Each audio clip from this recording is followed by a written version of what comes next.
doa ibu mustajab. Doa ibu maupun bapak itu sama-sama mustajab, teman-teman. Doa kedua orang tua itu mustajab. Ya. Kenapa kemudian ibu itu bisa istilahnya itu bisa memiliki potensi lebih cepat kayak itu dikabulkan? Salah satunya dari hadis Rasulullah SAW. Ini hadisnya dalam hadis riwayat Muslim ya, sahih hadis ini dari Abi Hurairah ya. Qala, ia berkata, datang rajulun, seorang laki-laki itu datang kepada Rasulullah SAW. Faqala, kemudian dia bertanya kepada Nabi, man ahaqqun nasi bihusnil sahabati. Siapa ahakku yang lebih berhak akan ahaqqun nasi ya. Manusia yang lebih berhak bihusni sahabati, dengan pergaulan yang baik, sahabati pergaulan yang baik kayak gitu ya. Ku pergauli dengan baik kayak gitu ya, mudahnya mengartikan. Kalau satu-satu ini susah, nggak penak didengarkan gitu ya. Jadi siapakah kayak gitu ya, orang yang paling berhak ya, ahakun nasi, orang yang paling berhak kayak gitu ya, untuk ku pergauli dengan baik, bihusni sahabati kayak gitu.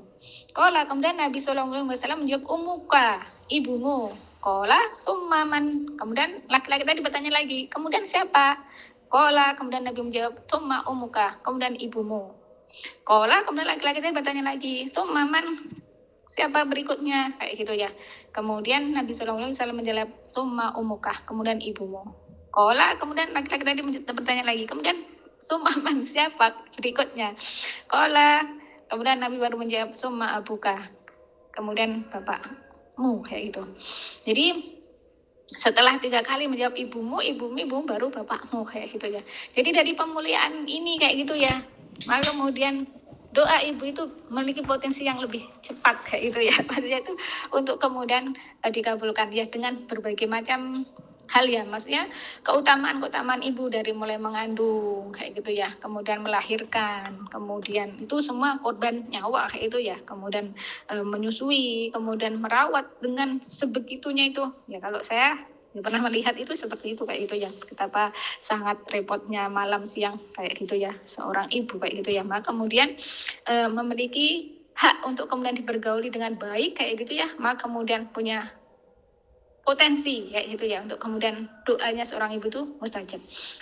Doa ibu mustajab itu nggak hanya doa yang baik-baik teman-teman, bahkan ketika ibu itu mendoakan yang buruk itu bisa mustajab. Dalam hadisnya sahih Muslim diterangkan ya kisah Juraid. Mungkin teman-teman pernah mendengar Juraid ya, di masanya Bani Israel kayak gitu ya. Juraid ini ahli ibadah teman-teman ya. Suatu hari ibunya itu ini saya ceritanya nggak sesuai dengan bahasa hadis ya, saya ceritakan aja kayak gitu ya. Suatu hari ibunya itu memanggil Juraid lagi sholat kayak gitu ya. Juraid hanya ngomong di hati, ya Allah, ibuku manggilku, tapi dia tetap sholat aja. Kemudian yang kedua kali ibunya manggil lagi kayak itu. Dipanggil lagi Juraid lagi sholat lagi kayak gitu ya. Juraid dalam hatinya, ya Allah, ibuku manggil lagi kayak gitu ya. Sampai ketiga kalinya kayak ibunya manggil Juraid, kemudian Juraid lagi sholat lagi kayak gitu ya. Kemudian dia hanya dalam batin, ya Allah, ibuku manggilku kayak gitu lah. Tapi dia nggak pernah meninggalkan sholatnya, dia terus saja sholat kayak gitu loh, sampai 3 kali. Akhirnya ibunya itu marah kayak gitu loh. Ketika ibunya marah itu, ibunya itu berdoa kepada Allah, dan doanya itu Masya Allah, doanya itu begini teman-teman, ya Allah ya, jangan kau wafatkan Juraid itu hingga kemudian difitnah oleh seorang pelacur. Itu doa ibunya, karena dia mungkin mangkel 3 kali dipanggil nggak pernah memenuhi seruan ibunya kayak gitu ya.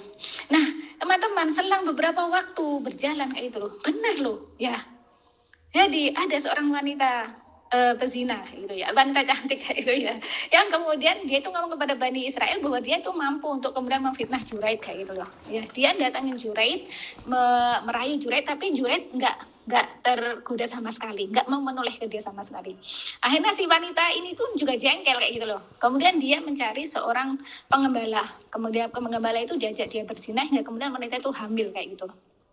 Ketika wanita ini hamil kemudian melahirkan, dia kembali kepada orang-orang Bani Israel dan mengatakan bahwasanya bayi yang dilahirkan adalah bayinya Juraid kayak gitu ya. Jadi wanita pelacur itu mengatakan bahwasanya bayi yang dilahirkan adalah bayinya Juraid. Akhirnya orang-orang pada marah kepada Juraid ini kayak itu loh. Akhirnya benar kan, Juraid itu terkena fitnah seorang pelacur persis yang didoakan oleh ibunya. Akhirnya orang-orang marah, rumahnya Juraid itu dirobohkan oleh orang sekampung. Enaknya ngomong gitu, maksudnya itu saya cerita bahasa kisah aja biar hidup kayak gitu ya. Dirobohkan oleh orang-orang kayak itu. Juraid bingung loh, kenapa kalian merobohkan rumahku kayak gitu loh.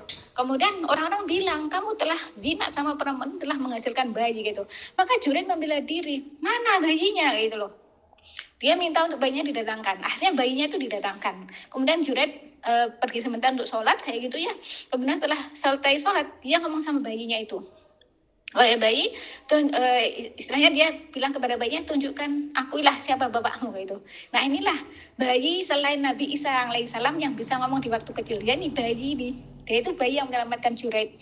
Bayi itu bilang, bapakku adalah si pengembala kayak gitu. Dan akhirnya Juret selamat dari fitnahnya si pelacur tadi itu. Itu teman-teman. Maka kalau teman-teman jadi seorang ibu, hati-hati dalam berdoa.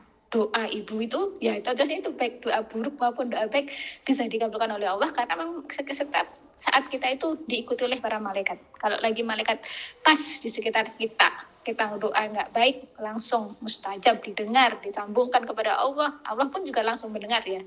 Ada juga malaikat kayak itu ya. Maka hati-hatilah para ibu kayak itu ya. Ketika dalam kondisi marah kayak gitu, jangan sembarangan mendoakan anaknya kayak gitu ya. Jadi itu terkait dengan doa ibu itu mustajab kayak itu.